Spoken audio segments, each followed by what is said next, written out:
નમસ્કાર વિદ્યાર્થી મિત્રો, શ્રી સત્યપ્રકાશ વિદ્યાપીઠની યુટ્યુબ ચેનલમાં તમામ વિદ્યાર્થીઓનું સ્વાગત છે। ધોરણ 11 વિષય આપણો બીએ।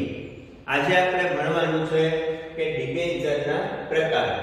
તો ડિબેન્ચરના પ્રકારો ત્રણ આપણને આપેલા છે: સલામતીવાળા ડિબેન્ચર એટલે કે તારણવાળા, રૂપાંતરીય ડિબેન્ચર અને બિન રૂપાંતરીય ડિબેન્ચર। તો પહેલું આપણે ભણીએ સલામતીવાળા ડિબેન્ચર। જે ડિબેન્ચરની કુલ રકમ સામે કંપનીએ પોતાની કેટલીક મિલકતો ગીરે મૂકી હોય તેવા ડિબેન્ચરને તારણવાળા કે સલામતીવાળા ડિબેન્ચર કહે છે। ગીરો મૂકેલ આ મિલકતોનો ઉપયોગ કંપની કરી શકે એટલે કે તેના પર તરતો બોજ ઉભો કરવામાં આવે। કંપની જ્યારે ડિબેન્ચર બહાર પાડે ત્યારે ડિબેન્ચર બહાર પાડવા માટે એને જેટલા રૂપિયાના ડિબેન્ચર બહાર પાડેલા એટલા રૂપિયાની એને મિલકતો ગીરવે રાખવી પડે। તે જે મિલકતો ગીરવે રાખે છે એને તારણવાળા ડિબેન્ચર તરીકે ઓળખવામાં આવે છે। અને માની લો કે ભવિષ્યમાં એ તારણવાળા ડિબેન્ચર એટલે કે જે મિલકતો ગીરવે રાખેલી છે એ મિલકતોને પણ એ વેચી શકે છે, એટલે એને કહેવામાં આવે છે તરતો બોજ તરીકે ઓળખવામાં આવે છે। કે ભવિષ્યમાં કંપનીને કાંઈ પણ નુકસાન જાય તો એવા સમયે મિલકત કઈ વેચવાની હોય અને એ મિલકત ઉપર માની લો કે ડિબેન્ચર છે એ તારણવાળા, તો ડિબેન્ચરની મિલકતો છે વેચી શકે છે। જો એનું વેચાણ થાય તો એને તરતો બોજ તરીકે ઓળખવામાં આવે છે। હજી એકવાર સમજાવું છું, સલામતીવાળા એટલે કેવા ડિબેન્ચર કે જે ડિબેન્ચર બહાર પાડવા માટે કંપની અમુક મિલકતો ગીરવે મૂકે, તો કંપની મિલકતો ગીરવે મૂકે ને તેને તારણવાળા કહેવામાં આવે। એનો શબ્દ છે તારણવાળા ડિબેન્ચર એટલે કે સલામતી છે। શું કામ સલામતી રાખે છે? કારણ કે ભવિષ્યમાં જો કંપનીને કંઈ પણ નુકસાન થાય તો ડિબેન્ચર ધારકોને એના રૂપિયા આપવા પડે, તો એવા સમયે કંપની છે એ મિલકતો જે ગીરવે મૂકેલી છે એ ગીરવે મૂકેલી મિલકત છે વેચાણ કરી નાખશે અને ડિબેન્ચર ધારકોને રૂપિયા પરત કરે। તો જ્યારે એ મિલકતોનું વેચાણ કરવામાં આવે તો એને કહેવામાં આવે તરતો બોજ તરીકે ઓળખવામાં આવે છે।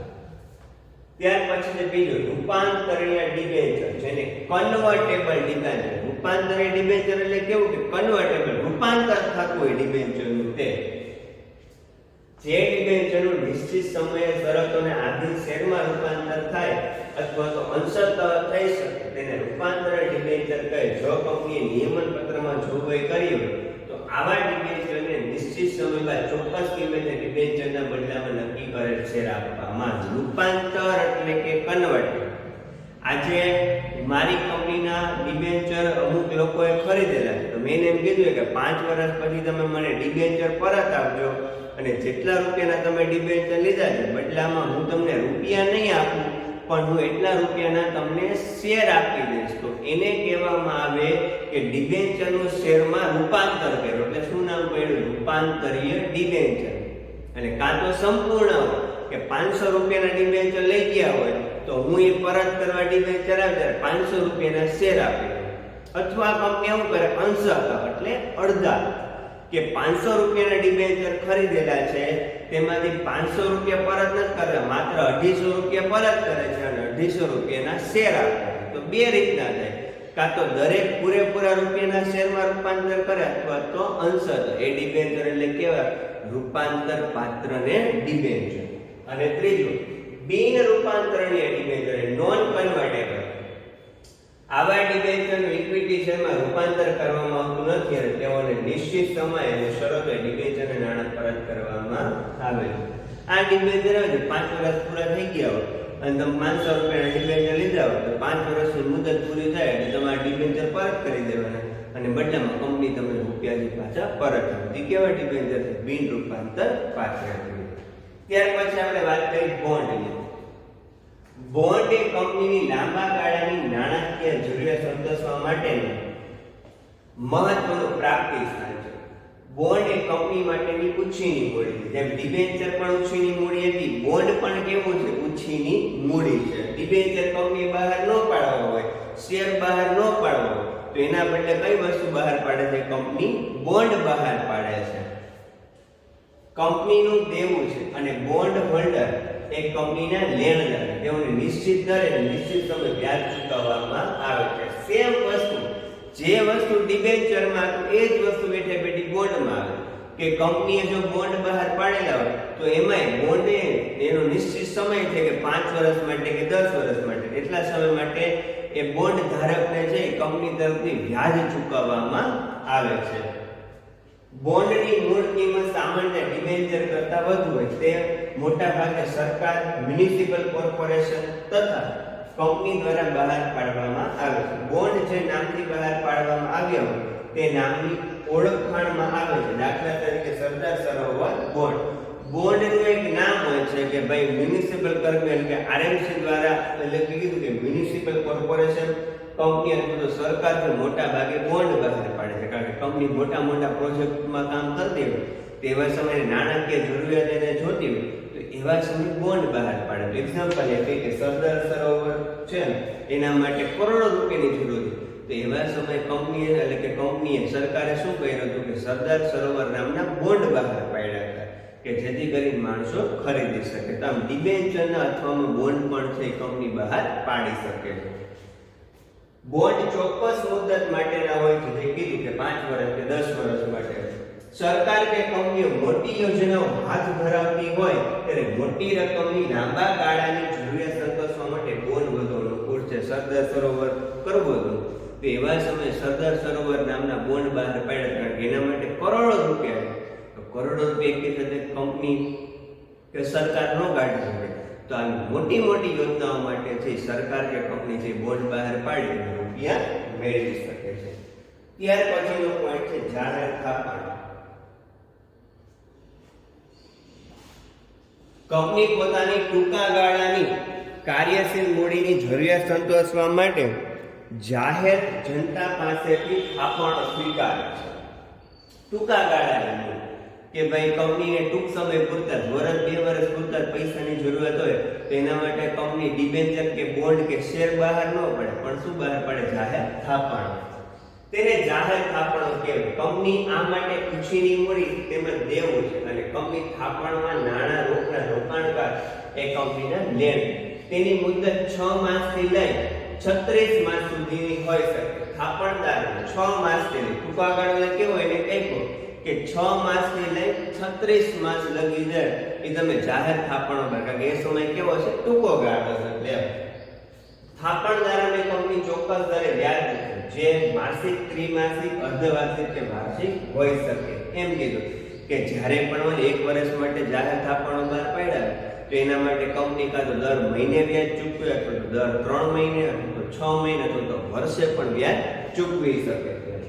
અથવા પાકતી મુદત તથા વ્યાજ એક સાથે પણ ચૂકવવામાં આવે છે. કંપની ધારા 2023 જોગવાઈ મુજબ બેન્કિંગ અને નોન બેન્કિંગ ફાઇનાન્સ કંપની સિવાય જાહેર થાપણ જાહેર જનતા પાસેથી સ્વીકારી શકાતી નથી. 2013 કંપની મુજબ બેન્કિંગ અને નોન બેન્કિંગ ફાઇનાન્સ કંપની સિવાય જાહેર થાપણ જાહેર જનતા પાસે સ્વીકારી શકાતા નથી. માત્ર જાહેર થાપણ કોણ બહાર પડી શકે? તો બેન્કિંગ લેવલ વ્યક્તિ છે એ જ લોકો છે તો ફાઇનાન્સનું કામ કરતા હોય એ વ્યક્તિ જાહેર થાપણો છે બહાર પાડી અને જાહેર જનતા પાસેથી રૂપિયા મેળવી શકે. ત્યાર પછી આપણે એના ફાયદાઓ આપે છે.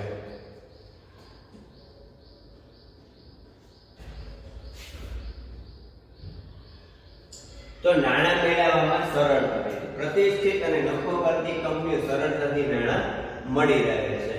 બીજું, નાણાં મેળવવાનો ઓછો હોય. નાણાંની પ્રાપ્તિના અન્ય સાધનો કરતા જાહેર થાપણ દ્વારા નાણાં ઓછા ખર્ચે અને ઓછા સમયમાં મેળવી શકે છે. કારણ કે આ ટૂંકા ગાળા માટે હોય છે અને એની કિંમત પણ ઓછી હોય છે. એના માટે મિલકતો ગોચવું. જાહેર થાપણો દ્વારા નાણાં મેળવ્યો કે કંપનીએ મિલકતો ગીરવે મૂકવી પડતી નથી, તેથી ભવિષ્યમાં મિલકતો ગીરવે મૂકી વધુ ઓછી નાણાં મેળવી શકે.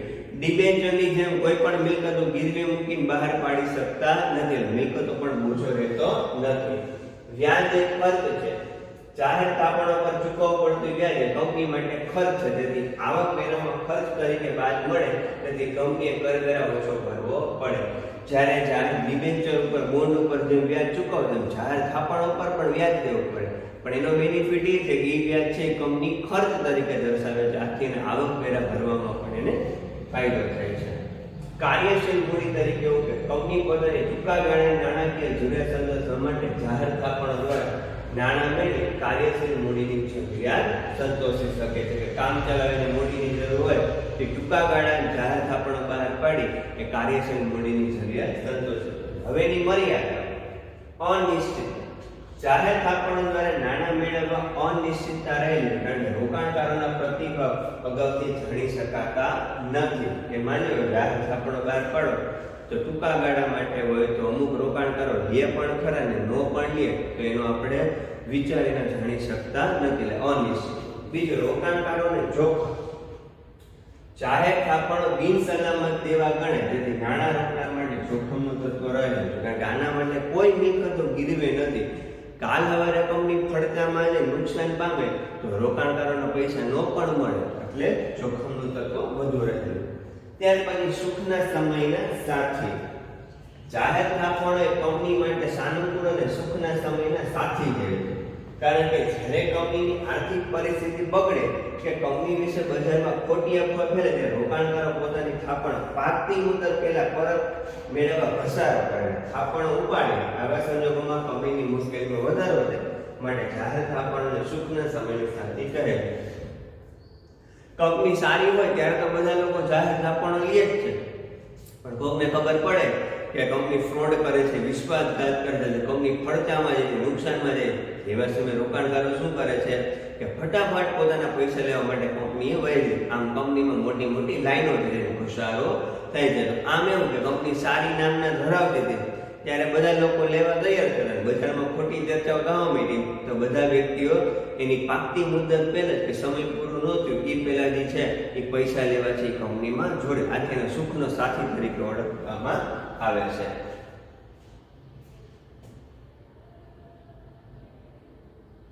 અને ત્યાર પછી છેલ્લું કે નવી અને નબળી કંપનીઓ માટે મુશ્કેલ.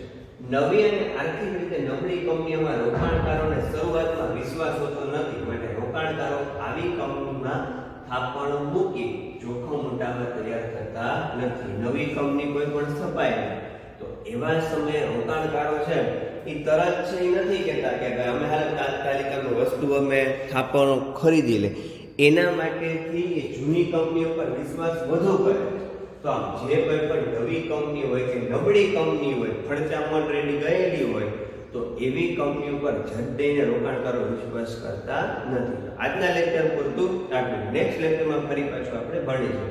ત્યાં લગી જય હિન્દ, જય ભારત.